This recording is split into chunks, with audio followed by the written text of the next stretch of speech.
So guys, naami karon diri sa Trinidad, diri sa Kasingan. So dali mig ari guys kay ang bulkang Mount Canlaon guys kay nibuto siya. So alas 3:03 sa hapon. So karon guys, naami karon alas 5 na guys, alas 5:15 na. So naami karon diri sa Kasingan. So amo ang gilantaw guys. So mao na among naabdan guys. Natabunan na sa kuan guys, panganod ang bulkan. So mao na siya guys, nagkatag na ang yang ash katong sa pagbuto.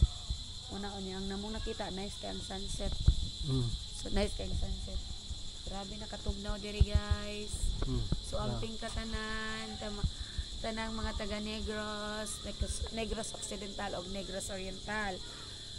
So ang katong ganina no na nakakuha sila og kuan update ganina sa pagbuto gyud. Nakita gyud. So ang update karon guys mga 5:15 na. So mao na siya. Di na maklaro guys. Tungod sa dagom kayo. Tungod sa kayo. pangano dagom pa gyud. Nagkatag ang yang sa pagkatong buto ganina mo na siya. Nagpugol-pugol na.